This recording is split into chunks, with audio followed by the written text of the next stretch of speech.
Olá, começamos mais uma leitura, estamos no capítulo 19.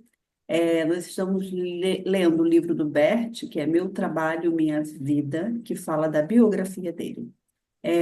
Sempre eu falo no início de todos os vídeos, é, que a leitura não é para a gente despertar.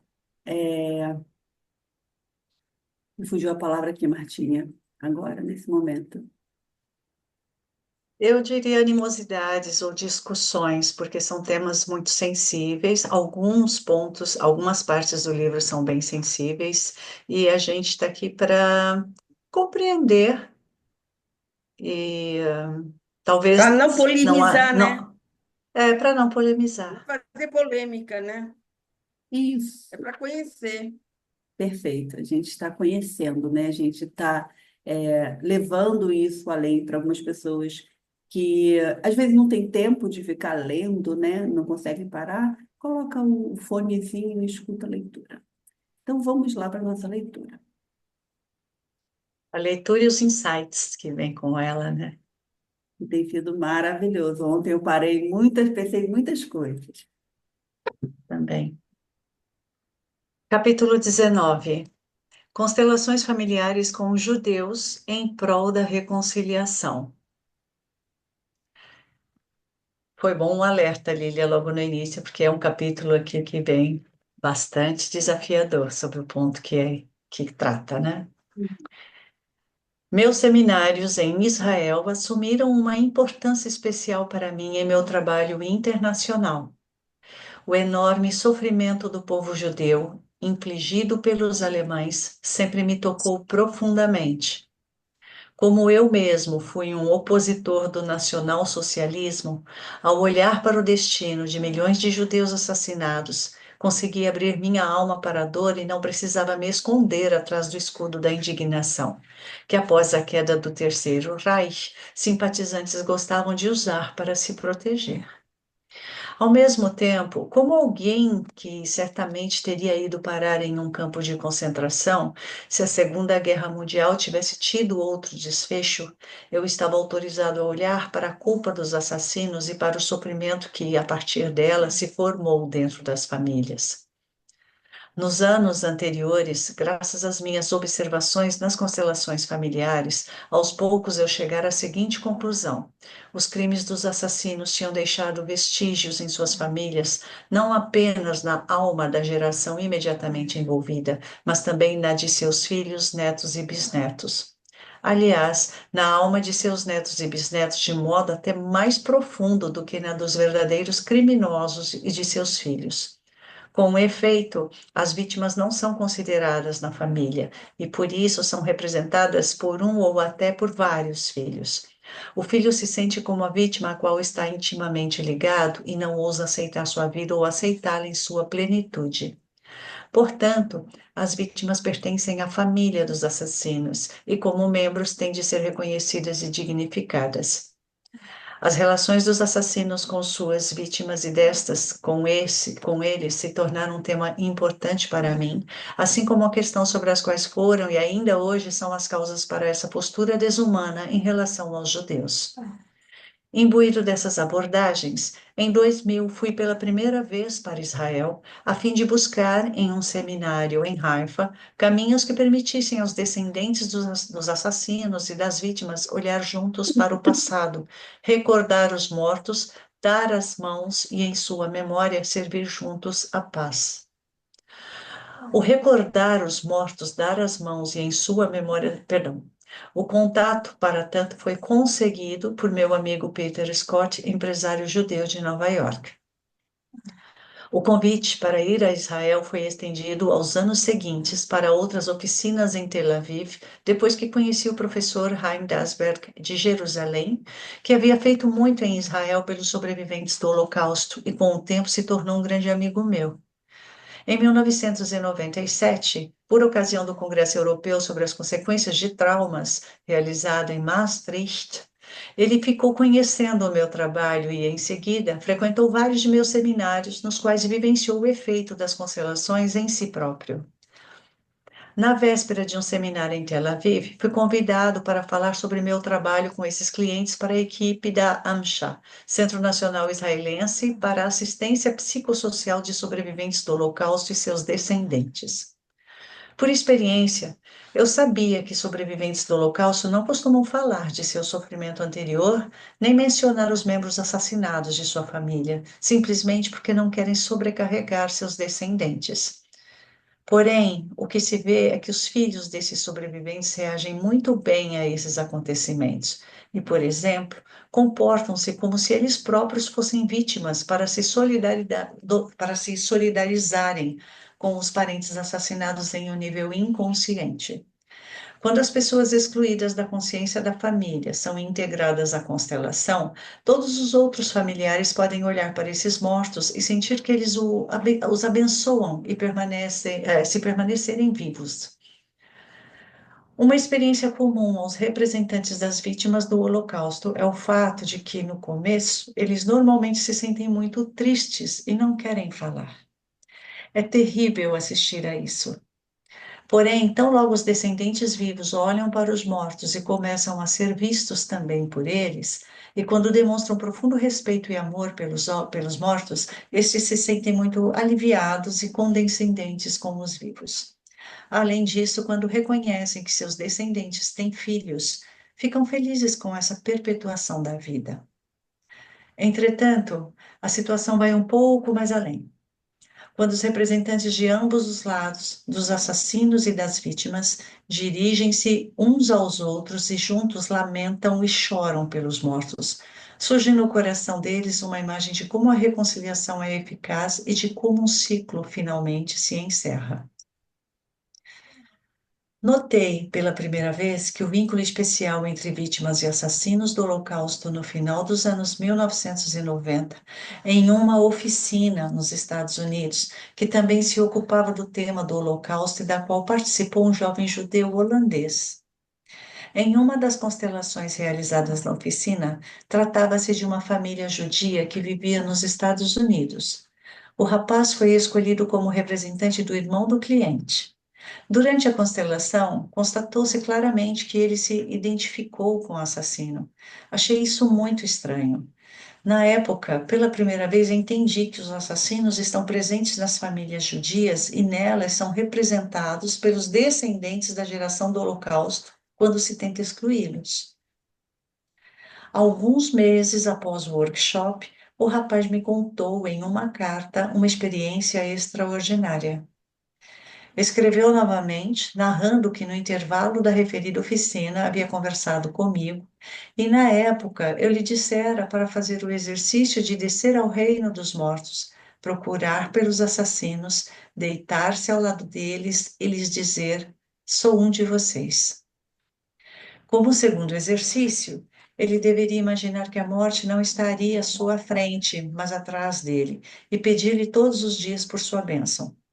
Em terceiro lugar, eu lhe dissera: não faça esses exercícios por conta própria. Espere até sua alma assumir esse trabalho. Esse também seria um exercício. 3 meses depois, ele teve a seguinte experiência extraordinária. Ao dormir, foi tomado por algo parecido com um sonho, mas que era mais do que um sonho. Ele pertencia a um pelotão de fuzilamento que executava pessoas, aparentemente judias, e ele próprio teria matado judeus dessa maneira. Em seguida, foi levado à justiça e teve de se defender perante o juiz. Disse: sim, é verdade, sou um assassino. Matei pessoas, mas minha defesa consiste no fato de que sou humano e de que depende das circunstâncias se alguém se torna um criminoso ou uma pessoa de bem. Todo ser humano é capaz de tudo. Em seguida, foi condenado à morte. Porém, nos meses entre a condenação e o dia da execução, despediu-se dos parentes e entes queridos. Sentiu-se muito sereno e recolhido, com capacidade de percepção bastante aguçada. No dia da execução, foi conduzido a uma sala por onde se chegava a cadeira elétrica. Porém, primeiro teve de esperar por algumas horas. Por fim, apareceu alguém com a informação de que sua execução fora adiada e ele teria de esperar mais. Apesar disso, permaneceu o tempo todo tranquilo e pronto para morrer. Em seguida, lhe disseram que o juiz havia alterado a condenação e que ele não seria executado, mas exilado.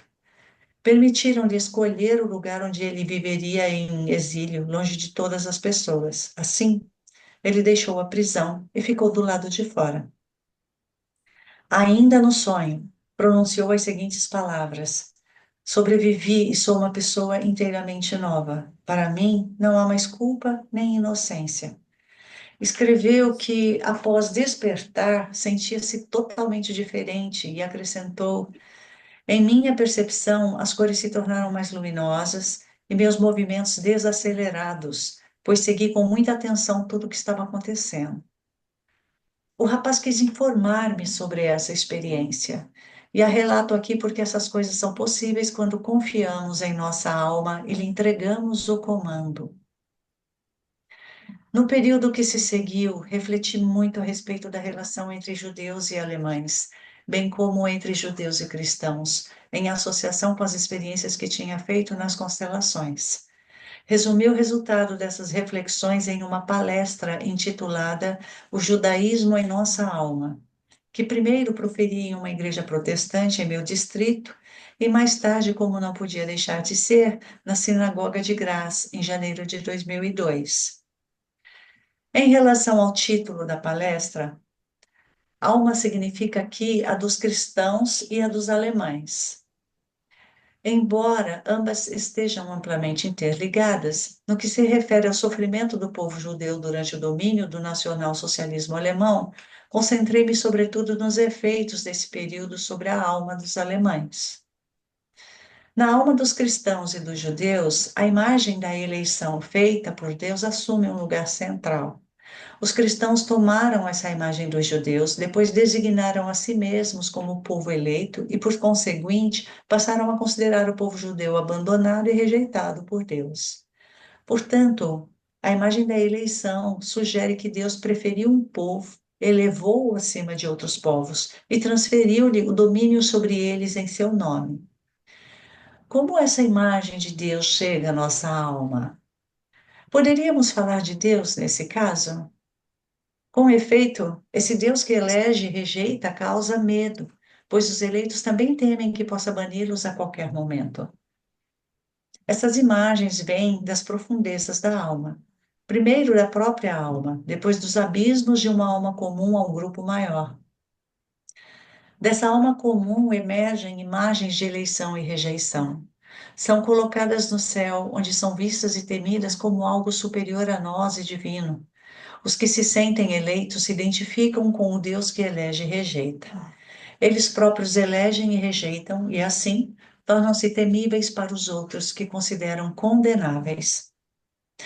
Mas o que acontece quando outros grupos e outros povos agem seguindo as mesmas imagens interiores? O resultado é visto nas guerras religiosas, nas quais esses grupos não percebem a si próprios nem os outros como indivíduos. Ambos os lados agem, então, como se estivessem possuídos por um delírio coletivo. No caso da alma dos cristãos, há que se acrescentar o fato de que creem no mesmo Deus dos judeus, ou seja, também em nome de Deus dos judeus, em nome do Deus dos judeus, banem o povo judeu como se fossem Deus e consideram despojá-lo de seus direitos perante Deus. A tentativa dos nacionalsocialistas de aniquilar todo o povo judeu mostra a terrível dimensão que isso pôde tomar. Poderíamos argumentar aqui que os líderes nacionalsocialistas e seu respectivo movimento não eram absolutamente cristãos. Contudo, não podemos nos deixar enganar, pois, do ponto de vista da consciência da eleição, esse movimento carregou traços essencialmente cristãos. O Führer sentia-se convocado pela providência, convocado para conduzir o novo povo eleito sob a imagem da raça dominante e no caminho rumo a esse objetivo, aniquilar o povo que for eleito anteriormente. Por mais distorcido e cego que isso nos possa parecer hoje, o movimento nacional socialista e com ele a Segunda Guerra Mundial desse senso de, perdão, e com ele amplas porções da população alemã extraíram grande parte da energia para a Segunda Guerra Mundial desse senso de missão. E os horrores que cometeram praticamente estavam a serviço de um tribunal penal divino. Mesmo após o fim do Terceiro Reich, esse senso de missão ainda não foi superado. É o que vemos nos grupos radicais de esquerda e de direita que surgiram posteriormente. Eles mostram um senso de missão semelhante e, por conseguinte, muitas vezes uma propensão cega para a violência contra outros grupos. Contudo, apenas a oposição entre o antigo e o novo povo eleito não explica a aversão de muitos cristãos pelos judeus, nem a crueldade dos pogroms e das deportações. Ela ainda tem outra raiz que me parece ser a mais importante. Tem a ver com a oposição irreconciliável entre o homem Jesus de Nazaré e a fé em sua ressurreição, bem como em sua ascensão à direita de Deus. Entre os primeiros cristãos, o homem Jesus logo passa para o segundo plano. Sua imagem é sobreposta por aquela do Cristo elevado ao céu e tornada irreconhecível. Com isso, os cristãos reprimem a dolorosa realidade de que Jesus se viu abandonado por Deus na cruz. O Deus em que ele crera não se mostrou. Elie Wiesel, importante escritor judeu, relatou o enforcamento público de uma criança em um campo de concentração. Diante desse horror, alguém perguntou: onde está Deus? E Elie Wiesel ouviu uma voz responder dentro dele: onde ele está? Ali, pendurado na forca.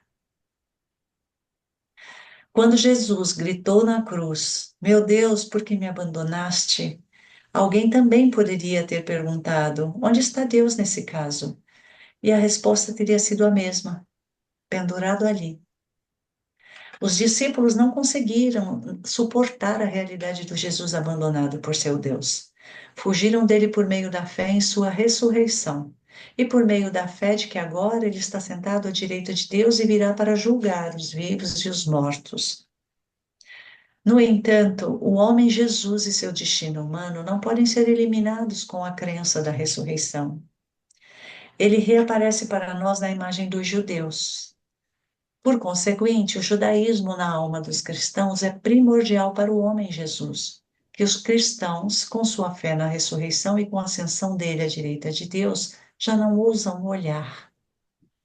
Encarar o Jesus abandonado por Deus causa medo nos cristãos e os deixa irritados. Assim, por meio dos judeus, opõe-se ao Jesus que os assusta e ao Deus de Jesus e dos judeus que também os assusta. Veja essa imagem quando observo o que ocorre na alma de muitos cristãos. Dou um exemplo a esse respeito. Em um curso de dinâmica de grupo para cristãos muito engajados, no qual todos eram teólogos e estavam integralmente a serviço de suas igrejas, sugeri de repente: poderíamos colocar uma cadeira no centro e imaginar Jesus sentado nela. Cada um poderia lhe dizer alguma coisa. No mesmo instante, alguém colocou a cadeira no centro e os participantes começaram a conversar com Jesus. Foi incrível ver o ódio que manifestaram bruscamente por ele. Um dos participantes chegou a correr até a cozinha, voltou segurando uma faca e apunhalou a cadeira. Ao final, todos estavam abalados com o que havia emergido das profundezas de sua alma. Ficaram muito envergonhados, mas eu disse: não vejo nenhuma culpa nele. Quando deixo que as imagens dos judeus durante a perseguição que sofreram no Terceiro Reich influam sobre mim, o modo como foram amontoados e enviados para a morte, como se submeteram sem resistência, com docilidade e resignação, neles vejo o homem Jesus e o judeu Jesus. Assim, as vítimas do Holocausto destacaram-se em um papel perante os cristãos, no qual estes viam Jesus perante os judeus. Como povo, em seu comportamento e em seu destino, incorporaram o comportamento e o destino em que os cristãos viam Jesus diante do Alto Conselho e de Pilatos. Porém, dessa vez os cristãos eram os algozes e os judeus os que se assemelhavam a Jesus. Retorno à ideia da eleição por Deus e, em oposição a ela, gostaria de dizer algo sobre os primórdios da religião na alma, ou seja, o que ocorre na alma dos cristãos quando se tornam cristãos e o que ocorre na alma dos judeus quando se tornam judeus. Uma criança nasce em determinada família. Tem determinados pais que, por sua vez, estão inseridos em determinado clã, em determinada cultura e em determinada religião. A criança não pode escolher. Se aceita a vida sem nenhum questionamento, tal como lhe é dada, se aceita a sua vida com tudo que ela traz para essa família em termos de destino, possibilidades, limites, alegria e sofrimento, então essa criança se abre não apenas para seus pais, para esse determinado povo, para essa determinada cultura e para essa determinada religião, mas também para Deus e aquilo que intuímos por trás desse nome. Por isso, aceitar a vida desse modo especial é uma realização religiosa. De fato, é a verdadeira realização religiosa. Portanto, quem nasceu em uma família judia só terá condições e estará autorizado a iniciar seu caminho até Deus à maneira judaica. Para ele, é o único caminho possível e, por isso, o único correto. Para um cristão, vale o mesmo raciocínio. Por mais que cristãos e judeus se diferenciem em suas crenças no que se refere à realização religiosa essencial, são iguais. Essa realização independe dos conteúdos de sua religião e, por conseguinte, nunca poderá ser abandonada caso mais tarde, talvez, alguém passe a seguir outra religião. Ilustro esse fato com um exemplo. Em um curso, um rapaz procurou ajuda porque se sentia apartado da vida. Veio à luz o fato de que seu avô era judeu, um judeu batizado. Ele próprio não se sentia como judeu, mas como cristão. Quando constelamos sua família, ao lado de seu avô, dispôs 5 representantes das vítimas do Holocausto. O avô colocou espontaneamente a cabeça no ombro da vítima e disse após um instante: "Este é meu lugar."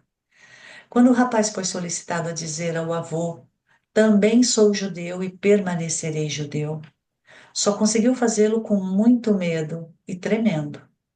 Porém, em seguida, pela primeira vez sentiu-se com seu peso no chão. O que havia de realmente religioso nesse caso? Sua confissão ao cristianismo ou o retorno às suas raízes judaicas? A realização religiosa fundamental foi sua confissão: "Sou judeu e permanecerei judeu." Uma árvore não pode escolher o lugar em que cresce. Porém, o lugar onde sua semente cair é o correto para ela. Isso também vale para nós. Para qualquer pessoa, o lugar de seus pais é o único possível e, portanto, correto. Para qualquer pessoa, o povo ao qual ela pertence, bem como sua língua, sua raça, sua religião e sua cultura, são os únicos possíveis e, portanto, corretos para ela. Quando o indivíduo concorda, em essência, que recebe com humildade algo de uma instância superior a ele e a todos os seres humanos e evolui em seu lugar de acordo com suas possibilidades, então sabe que é igual a todas as outras pessoas. Ao mesmo tempo, reconhece que essa instância superior, ou como quer que a chamemos, tem de dar a todos de igual maneira. Portanto, por mais que sejam diferentes, todos são iguais perante essa instância superior. Considerando-se esse contexto, cabe indagar como os cristãos e, sobretudo, os alemães podem lidar com sua culpa em relação aos judeus. O que podem e devem fazer para superar essa culpa e dar aos judeus o lugar que lhes é devido em seu meio? E como os judeus podem lidar com a culpa dos cristãos e dos alemães em relação a eles? O que pode levar à reconciliação nesse caso? Seria possível haver alguma reconciliação perante essa culpa? Em alguns cursos, reuni experiências de como talvez se possa chegar à reconciliação entre assassinos e vítimas, e em sentido mais amplo, entre judeus e alemães. Para mim, foi decisivo uma vivência que tive em um curso em Berna, quando um homem constelou sua família atual e, por fim, disse que gostaria de acrescentar uma informação importante. Era judeu. Em seguida, dispôs diante de sua família 7 representantes das vítimas mortas do Holocausto e atrás delas 7 representantes dos assassinos mortos. Pedi aos primeiros que se virassem e olhassem os assassinos nos olhos. Depois, não fiz mais nada, mas deixei-os entregues a seu movimento, tal como resultava espontaneamente deles. Alguns assassinos desmaiaram, encolheram-se no chão, soluçaram alto de dor e de vergonha. As vítimas se voltaram para os assassinos, olharam em seus olhos, levantaram os que estavam no chão, abraçaram-nos e consolaram-nos. Ao final surgiu entre eles um amor indescritível. No entanto, um dos assassinos ficou totalmente paralisado. Ele não conseguia se mexer. Por isso, coloquei atrás dele um representante para o assassino atrás dos assassinos, no qual ele se encostou e assim conseguiu relaxar um pouco. Mais tarde, esse representante disse que se sentiu como se o dedo de uma mão gigantesca, totalmente entregue. Essa também foi a experiência dos outros nessa constelação. Todos, vítimas de assassinos, sentiram-se guiados e carregados por um poder superior, um poder cujo efeito não identificamos. Ao final, pedi a todos os participantes que me enviassem um relato sobre o que haviam vivido na constelação. Um representante dos assassinos me escreveu: quando você colocou 7 homens atrás de 7 vítimas, fui tomado por uma sensação muito ruim. Intuí e senti algo negativo, embora ainda não estivesse claro para mim quem teríamos de representar. Quando, então, você disse que seriam os assassinos, um calafrio percorreu minha espinha. Depois, quando as vítimas se viraram e olhei nos olhos de quem estava na minha frente, toda a energia escapou do meu corpo. Nunca em minha vida senti tanta vergonha. Apenas olhei para ele, encolhi cada vez mais e ele cresceu cada vez mais. Eu preferia ter desaparecido em um buraco profundo, em uma toca de rato, nas profundezas da terra. Em mim, algo gritava constantemente: não, não, não pode ser verdade. Sentia a necessidade de pedir desculpa. Ao mesmo tempo, uma voz dentro de mim dizia: não há do que se desculpar nem disfarçar. Você tem de carregar isso sozinho. A única expressão que me veio aos lábios foi: por favor. Depois disso, minha vítima me abraçou. Sem o seu apoio, eu teria caído no chão de vergonha. Em seus braços, eu não parava de ouvir a voz dizer dentro de mim: não mereço isso. Não mereço absolutamente ser amparado por ela. Felizmente, minhas lágrimas escorreram. Do contrário, eu não teria conseguido suportar tudo aquilo. Depois que minha vítima me soltou, melhorei. Tornei a sentir um pouco do chão sob meus pés e consegui respirar com mais liberdade. Ao mesmo tempo, eu também sabia que aquela tinha sido apenas a primeira vítima. Ainda havia muitas outras em minha consciência. Não apenas 2 ou 3, mas dúzias ou até centenas. Depois, também senti a forte necessidade de olhar nos olhos de cada uma dessas vítimas para, assim, alcançar a minha paz interior. Quando você colocou o assassino superior atrás de nós, logo ficou claro para mim que eu teria de carregar sozinha a responsabilidade pelo que tinha feito. Para mim, esse assassino atrás dos assassinos não trouxe nenhum alívio. Também tive a forte sensação de que teria sido melhor ficar do outro lado e não me sobrecarregar com essa culpa alucinante. Minha necessidade de olhar a próxima vítima nos olhos aumentou cada vez mais. Porém, o contato visual seguinte me fez de fato desabar. Não consegui mais ficar de pé e chorei muito no chão. Perdi totalmente a consciência. Sua voz distante, dizendo agora voltem lentamente, chegou muito fraca aos meus ouvidos. E o retorno subsequente ocorreu bem devagar. Ainda havia muito o que fazer. Eu ainda não tinha olhado para muitas vítimas. Continuei a sentir o forte impulso de terminar o que não estava concluído. Após essa constelação, precisei de pelo menos 1 hora para me recuperar por completo e tornar a me sentir em plena forma. Para mim, esse foi de fato um dos papéis mais difíceis que vivenciei em uma constelação familiar. Também foi estranho como pensamentos parcialmente cristalinos surgiram em minha consciência. Por exemplo, o fato de não ser possível transferir aos outros a responsabilidade pela própria ação, embora eu fosse apenas uma pequena roda na engrenagem. Após uma experiência como essa, sabemos que não há o que discutir, argumentar ou esclarecer. Simplesmente é assim. Em uma constelação como essa, também fica claro que não existe grupo no sentido de que as vítimas estão aqui e os assassinos ali. Existem apenas as vítimas individuais e os assassinos individuais. Cada assassino tem de se colocar diante de cada vítima, e cada vítima tem de se colocar diante de cada assassino. Desse modo, ficará claro que não haverá paz para as vítimas mortas se os assassinos mortos também não assumirem um lugar ao lado delas e não forem aceitos por elas. E não haverá paz para os assassinos enquanto também não se colocarem ao lado das vítimas mortas. Quando isso não ocorre, quando não permitimos que ocorra, posteriormente os assassinos são representados por descendentes. Por exemplo, enquanto os assassinos da última guerra não tiverem espaço na alma dos alemães, serão representados, entre outros, por radicais de direita. Em constelações de descendentes de vítimas judias, também vi que em muitas dessas famílias um filho representa um assassino. Portanto, não escapamos da reconciliação com os assassinos. Além disso, nessa constelação ficou claro que o envolvimento se desfaz apenas entre aqueles aos quais está relacionado, portanto, entre esse assassino e essa vítima.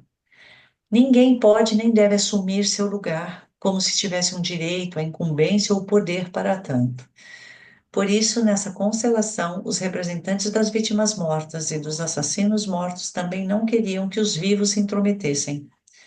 Deveriam manter-se afastados.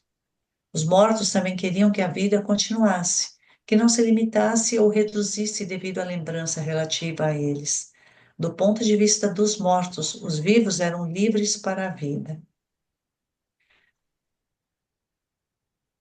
Nesse contexto, fiz um exercício com uma judia que teve muitos parentes mortos. Ela se sentia convocada a reconciliar vivos e mortos. Pedi que fechasse os olhos e entrasse mentalmente no reino dos mortos. Ficasse em pé em meio aos 6 milhões de vítimas do Holocausto.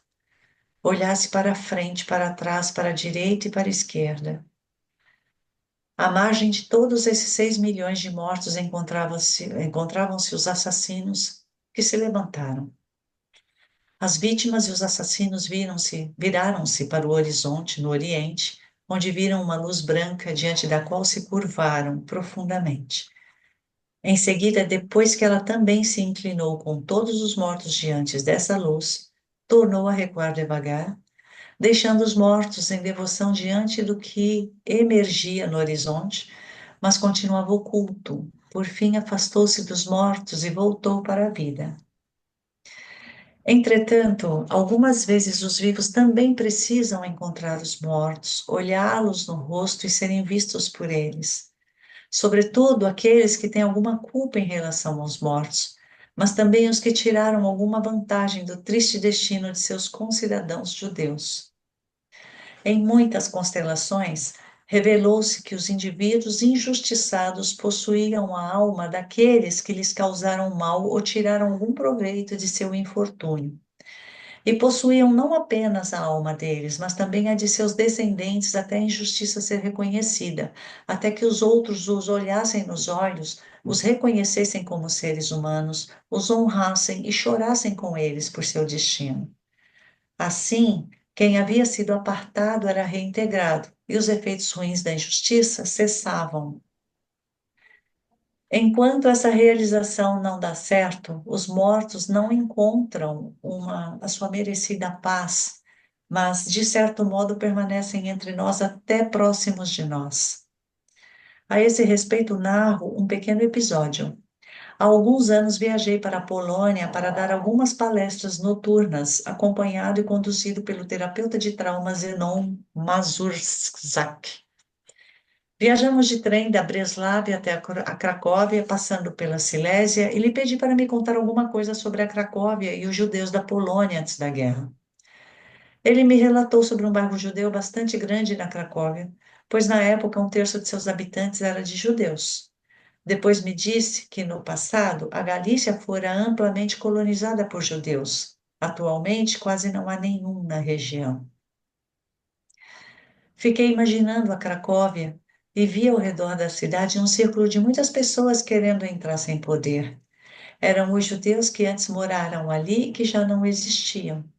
Em meu último dia na cidade, fui com Zenon Mazurczak e outros amigos ao antigo bairro judeu. As casas ainda tinham as inscrições do passado, como se tudo ainda estivesse ali. Apenas as pessoas não estavam mais. Olhei pelas janelas e vi os moradores de antes. Tinham os olhos vazados de tanto que haviam chorado. Isso me comoveu profundamente. Dali fomos a Katowice, onde eu daria uma palestra à noite para mais de 1.000 espectadores. Contei-lhes sobre minha experiência na Cracóvia, pois a imagem que eu tinha era muito clara. Aqueles judeus mortos, todos poloneses, não é apenas judeus, mas também compatriotas e concidadãos, ou seja, parte do país, queriam voltar para as almas dos poloneses. Todos os judeus ainda se encontram no gigantesco campo espiritual da Polônia. Ninguém consegue desaparecer desse campo. Em seguida, fiz uma meditação com espectadores. Olhamos para os milhões de mortos. Nós os acolhemos em nossa alma e lhe demos o direito de nela residir.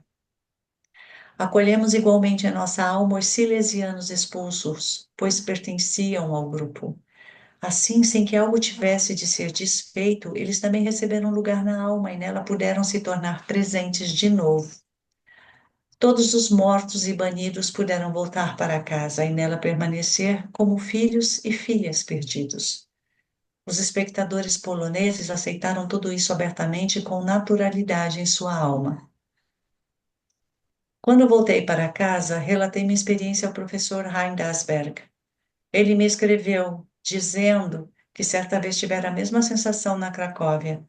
Também vira muitos mortos judeus nas ruas como se estivessem se preparando para o sabá, mas nenhum deles estava lá.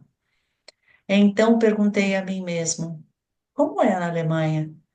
Será que os judeus retornam ao país? Teriam uma pátria nas almas?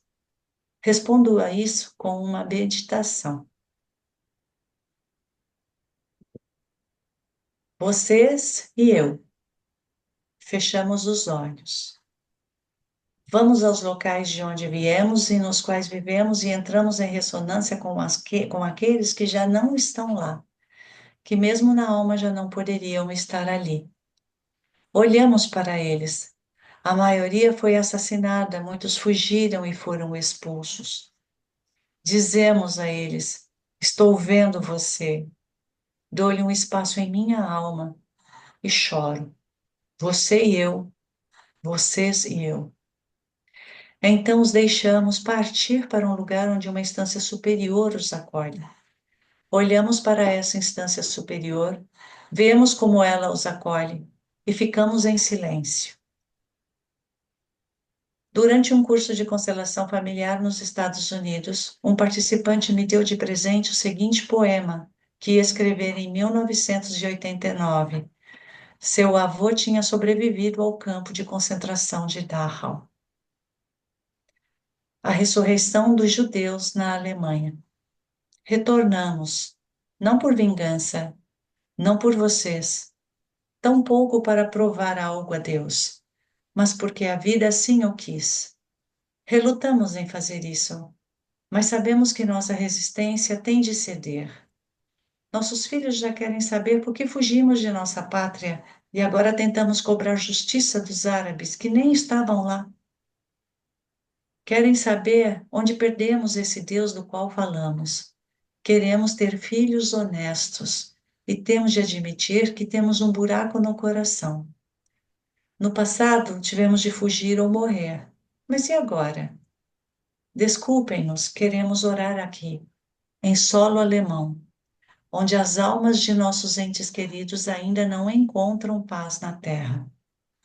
Sabemos que o sono de vocês é tão perturbado quanto o nosso, que vocês fogem de sua pátria rumo a balneários no mundo inteiro, que não sabem se estrangeiros são bem-vindos em seu país, talvez porque suspeitem de que vocês próprios também não o sejam, que também não conseguem responder às perguntas de seus filhos. Digam uma coisa: foi por inveja que nossos entes queridos foram assassinados? Teria um Reich milenar e seu povo sido referências invejosas para nós, uma vez que a Alemanha teve de lutar por poucas décadas para permanecer coesa, enquanto nós o fizemos por milênios usando apenas livros? Por acaso nos mandaram para as câmeras de gás porque vocês mesmo foram mortos com gases nas trincheiras e não conseguiram revidar? Seus pensadores debatem se apenas a cultura europeia amadureceu. Os nossos, se ainda somos eleitos por Deus. Mas estaria algum de nós falando com o outro? Nossos rabinos tentaram por uma geração inteira nunca esquecer. Porém, o que ficou na memória foi a morte que ainda fitamos sem fôlego. Para realmente voltar a respirar, é preciso uma dor viva. É preciso que não mais morramos testemunhando, mas vivamos plenamente e por muito tempo. É o que está escrito em nosso livro. Escolha a vida. Em seu livro, lê-se: ama o próximo como a ti mesmo.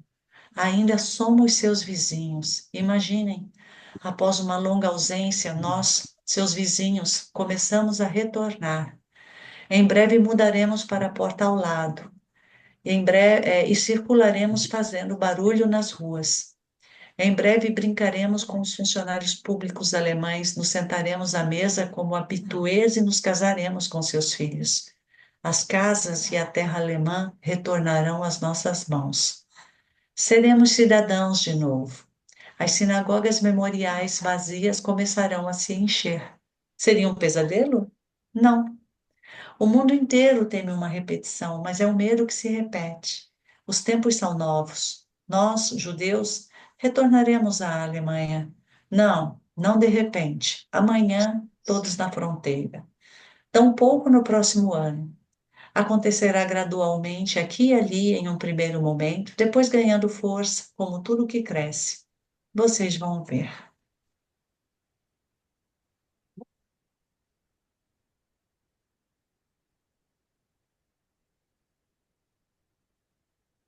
Que leitura!